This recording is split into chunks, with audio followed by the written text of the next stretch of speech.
ഇസ്ലാമിക ചരിത്രത്തിൽ ജുമുഅ നടന്ന ആദ്യത്തെ പള്ളി ഏത് എന്ന ചോദ്യത്തിന് മസ്ജിദുൽ ജുമുഅ എന്നാണ് ഉത്തരം. മദീനയിലാണ് ഈ പള്ളി സ്ഥിതി ചെയ്യുന്നത്.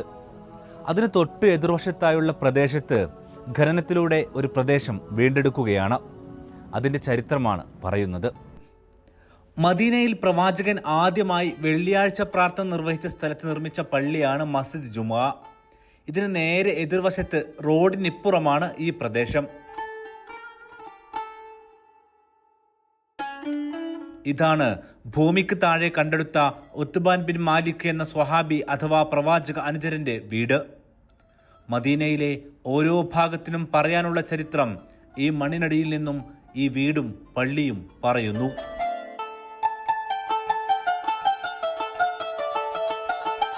മദീനയിലെ ഖുബാ പള്ളിയോട് ചേർന്നുള്ള പ്രദേശം പ്രവാചകന്റെ പ്രധാന സന്ദർശന വ്യവഹാര കേന്ദ്രമായിരുന്നു.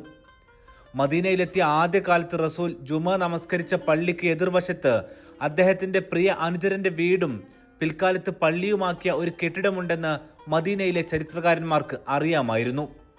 എണ്ണമറ്റ പ്രദേശങ്ങൾ മദീനയിൽ ഏറെക്കാലം അവഗണനയാലോ പരിചരണം ലഭിക്കാതെയോ നശിച്ചുപോയി. അവയിൽ ഒന്നായിരുന്നു ഈ പ്രദേശവും. ചരിത്രത്തിന്റെ അടയാളങ്ങൾ ഇവിടെ സൗദി ഭരണകൂടത്തിന് കീഴിലെ പുതിയ പദ്ധതിക്കൊടുവിൽ തെളിയുകയാണ്. പ്രവാചകൻ ഈ വീട് നിന്നിരുന്ന സ്ഥലത്തേക്ക് എത്തുകയും ഇവിടെ നമസ്കാരം നിർവഹിക്കുകയും ചെയ്തിട്ടുണ്ട്. പിൽക്കാലത്ത് മറ്റൊരാവശ്യത്തിനായി ഖനനം നടത്തുമ്പോഴാണ് ഈ ഭൂമിക്കടിയിലുള്ള പ്രദേശം കണ്ടെടുക്കുന്നത്. ഇത് ഉത്ബാൻ ബിൻ മാലിക് എന്ന പ്രവാചക അനുചരന്റെ ചരിത്രമാണ്. പ്രവാചകന്റെ കാലഘട്ടത്തിൽ അത്മ എന്നാണ് ഈ പ്രദേശം അറിയപ്പെട്ടിരുന്നത്. മദീനയിലെ ഖസ്റജ് ഗോത്രത്തിലെ ബനി സാലിം കുടുംബമായിരുന്നു ഇവിടെ താമസം. മുസ്ദലിഫ് എന്നും ഈ പ്രദേശം അറിയപ്പെട്ടു. പ്രവാചകനെ മക്കയിൽ നിന്നും മദീനയിലെത്തിയപ്പോൾ സ്വീകരിച്ച മദീനക്കാർ അൻസാറുകൾ എന്നായിരുന്നു അറിയപ്പെട്ടത്.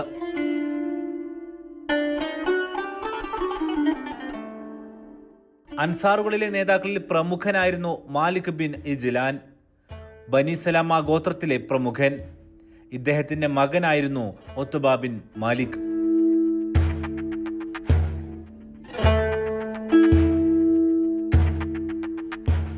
പ്രവാചകനോടൊപ്പം വിവിധ യുദ്ധങ്ങളിൽ പങ്കെടുത്ത അൻസാരി.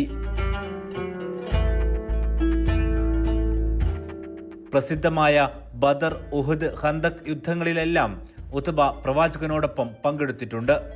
ഈ വീട് നിൽക്കുന്നതിന് എതിർവശത്ത് ഇക്കാണുന്ന മസ്ജിദ് ജുമുഅയിലാണ് ഉത്ബ അവസാന കാലങ്ങളിൽ നമസ്കരിക്കാൻ എത്തിയിരുന്നത്. അക്കാലത്ത് ഇവിടെ റോഡില്ല. ഒരു വാദിയുടെ അഥവാ മഴക്കാലത്ത് വെള്ളം കുത്തിയൊലിച്ചെത്തുന്ന ഒരു പുഴയുടെ അക്കരെ ഇക്കരെയാണ് ഉത്ബാൻ ബിൻ മാലിക്കിന്റെ വീടും മസ്ജിദ് ജുമുഅയും നിലനിന്നിരുന്നത്.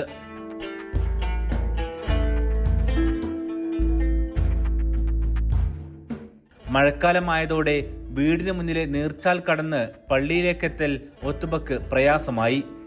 ഇതോടെ പ്രവാചകനോട് അദ്ദേഹം, ഞാൻ വീട്ടിൽ നിന്നും നമസ്കരിച്ചോട്ടെ പ്രവാചകരെ എന്ന് ചോദിച്ചു. പ്രവാചകൻ അത് സമ്മതിക്കുകയും ചെയ്തു.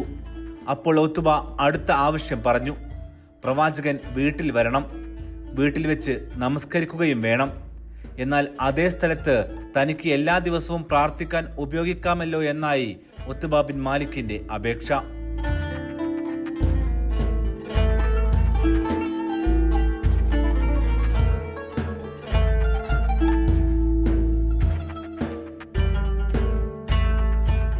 ഇത് സ്വീകരിച്ച പ്രവാചകൻ ഒരു ദിവസം ഇവിടെ എത്തി. കൂടെ അബൂബക്കർ സിദ്ദീഖ് ഉൾപ്പെടെ മറ്റു അനുചരന്മാരുമുണ്ടായിരുന്നു. അവർ നമസ്കരിച്ച് പ്രാർത്ഥിച്ചു.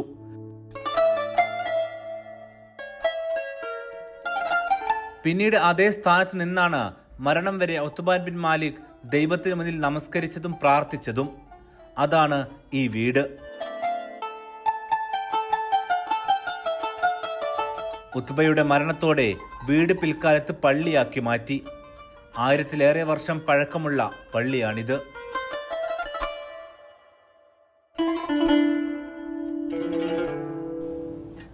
ഒരു ഓപ്പൺ മ്യൂസിയം പോലെയാണ് ഈ പ്രദേശം നിലനിർത്തിയിട്ടുള്ളത്.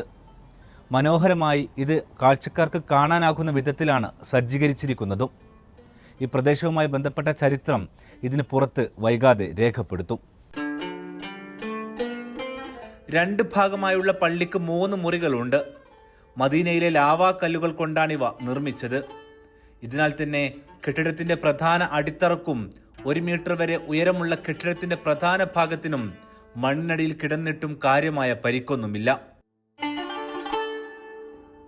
പ്രവാചക കാലത്തെ ഒരു കെട്ടിടം കൂടി ഏതാണ്ട് അതേ സ്വഭാവത്തിൽ വീണ്ടെടുത്തിരിക്കുന്നു.